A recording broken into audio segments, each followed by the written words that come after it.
Hello booktube, hello book friends. Welcome back to my channel and another video.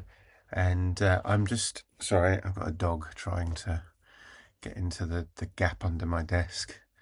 I just popped on to do a quick book haul because it's over the weekend or Friday or Saturday, I can't remember which day.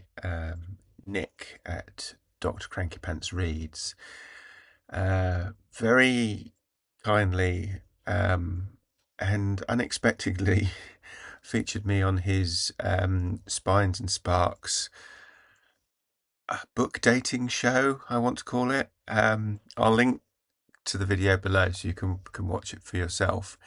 So there were three fellow booktubers featured, and what he does is matches us with books. So it's a bit like blind date with books. So they're in theory all books that he thinks we've never encountered, and in my case he's right.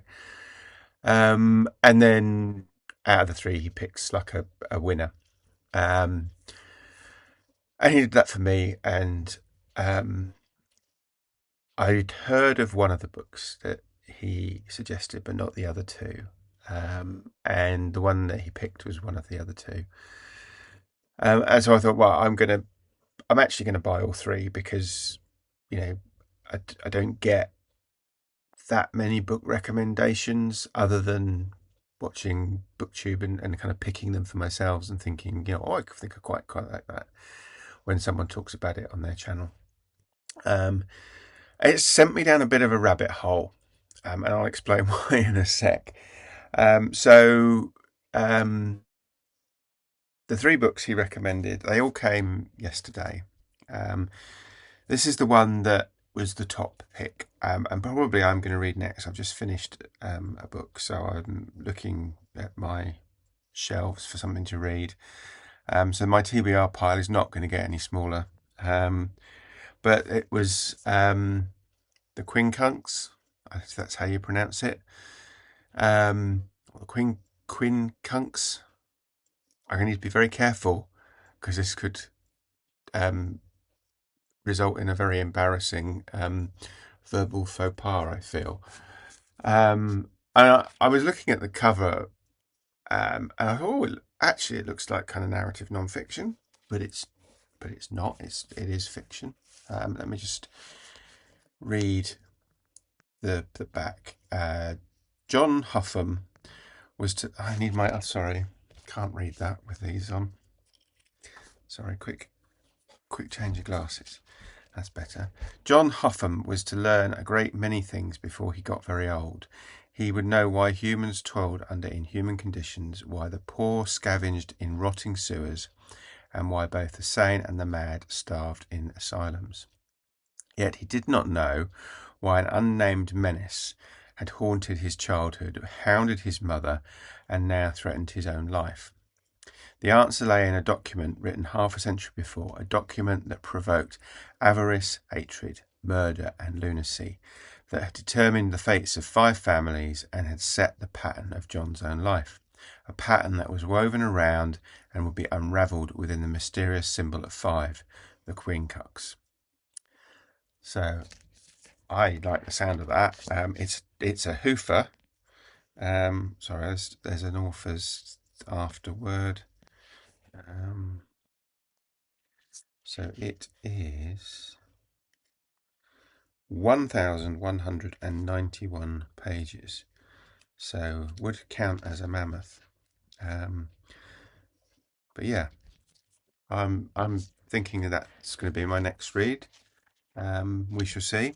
A Quincunx is I had to look it up because I didn't know exactly what it meant. So my rather battered dictionary. Quincunx, arrangement of 5 objects set so that 4 are at the corners of square or rectangle and the other at its centre, e.g. the 5 on a dice or cards. especially as a basis as arrangement in planting trees, which I didn't cross my mind that that's what it was. So yeah, I'm probably going to read that next. The other two books were The Death of Achilles by Boris Akunin, and that also sounds quite good.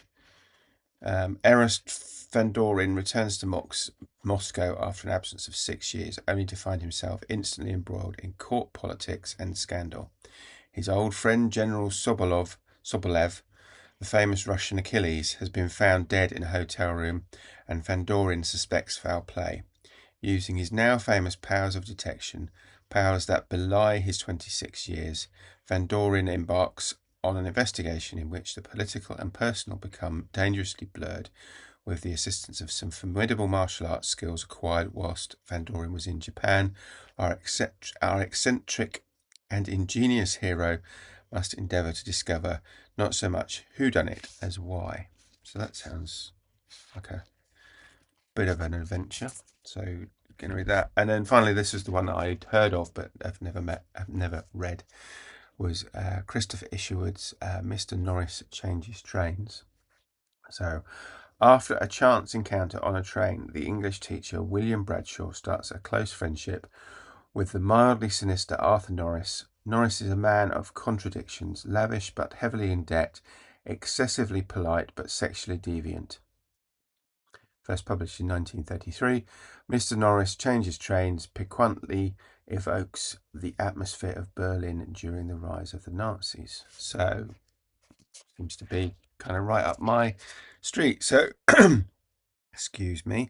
So, I think Nick's matchmaking skills, at least at first glance, look to be very much on point. The rabbit hole I've gone down is because I bought these from World of Books, and they had a buy 3 get a 4th book free.